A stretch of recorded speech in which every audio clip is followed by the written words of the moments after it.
শ্রীমঙ্গল, যা বাংলাদেশের চায়ের রাজধানী নামে পরিচিত। প্রাকৃতিক সৌন্দর্য ও জীববৈচিত্র্যে ভরপুর একটি শহর। এই শহর শুধু প্রকৃতির জন্য নয়, প্রাণীপ্রেমীদের জন্য একটি আদর্শ স্থান।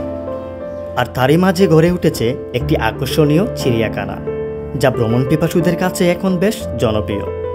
সো আজকের এই ভিডিওতে আমরা ঘুরে দেখব এই চিড়িয়াখানা। তাহলে চলুন ভিডিওটি শুরু করা যাক। এখন ঘড়িতে বিকাল ৩টা বাজে। আমরা শ্রীমঙ্গল শহরের যমুনা থেকে সীতেশবাবুর চিড়িয়াখানার উদ্দেশ্যে রওনা হলাম।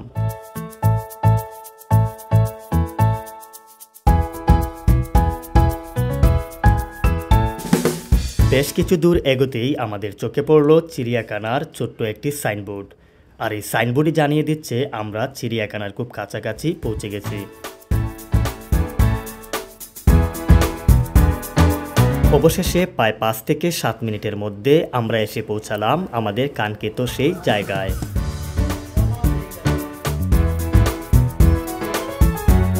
চিড়িয়াখানায় পৌঁছানোর পর আমরা চলে যাই টিকিট কাউন্টারে। সেখান থেকে আমরা 3টা টিকিট সংগ্রহ করব। তো অবশেষে আমরা 3টা টিকিট সংগ্রহ করলাম। আমরা যেহেতু 3 জন, আমি, আমার ছোটো ভাই সালমান এবং আমার ভাতিজা আরিফ, আমরা 3 জন আজকে এই চিড়িয়াখানাটি দেখব এবং আপনাদের সাথে শেয়ার করব। এই চিড়িয়াখানাতে প্রবেশ করতে হলে প্রথমে আপনাকে একটি টিকিট সংগ্রহ করতে হবে। আর প্রত্যেকটা টিকিটের মূল্য হচ্ছে 25 টাকা করে। চিড়িয়াখানার ভিতরে প্রবেশ করতেই আমাদের চোখে পড়ল এখানে একটি মৌমাছির খামার রয়েছে।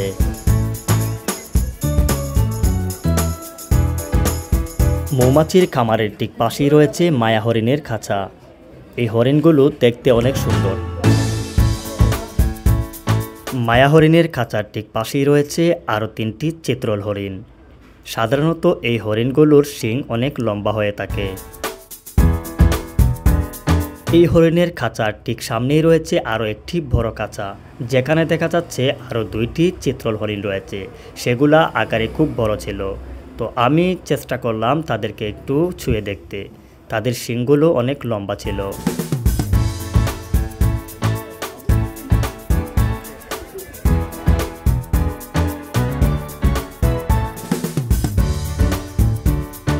এই চিড়িয়াখানায় আমরা আরও দেখতে পাই উট পাখি। বলা হয়ে থাকে উট পাখি হলেও আকাশে উড়তে পারে না।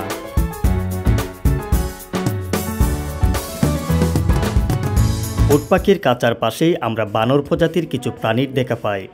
নর্মালি এরা খুবই শান্তশিষ্ট হয়ে থাকে, কিন্তু আপনি যদি ওদেরকে জ্বালান তাহলে তারা আপনার উপর আক্রমণ করতে পারে।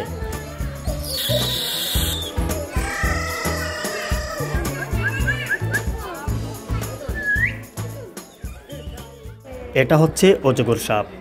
আসলে এই অজগর সাপ কতটুকু বড় আপনারা সরাসরি না দেখতে পারলে বুঝতে পারবেন না।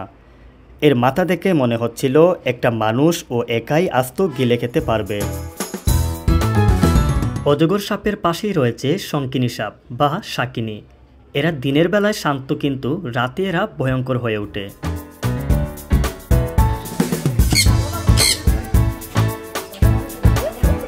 তারপর আমরা চলে যাই পাখির গ্যালারিতে।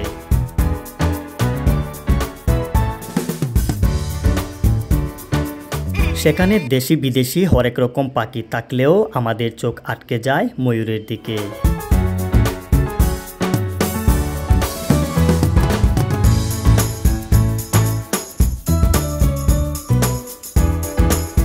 চিড়িয়াখানাটি খুব একটা বড় না, কিন্তু পরিচ্ছন্ন আর যত্ন সহকারে রাখা হয়েছে। আর হ্যাঁ, প্রকৃতি আর প্রাণীর সাথে পরিচিত করাতে এরকম জায়গাতে ভ্রমণ করা খুবই দরকার।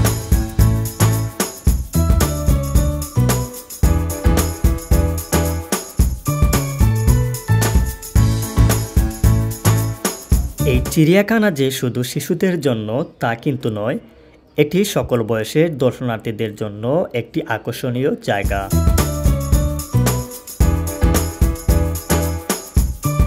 এই চিড়িয়াখানাটি শিক্ষার্থীদের জন্য জীববৈচিত্র্য, পরিবেশ ও প্রাণী সংরক্ষণ বিষয়ে জানার এক চমৎকার সুযোগ তৈরি করে দিয়েছে।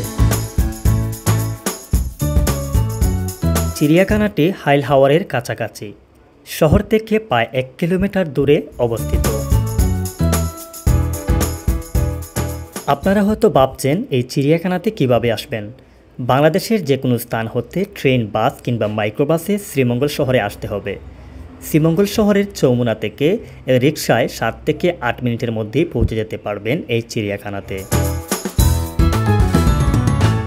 প্রকৃতি ও প্রাণীর ভালোবাসা থেকেই জন্ম হোক সহানুভূতির।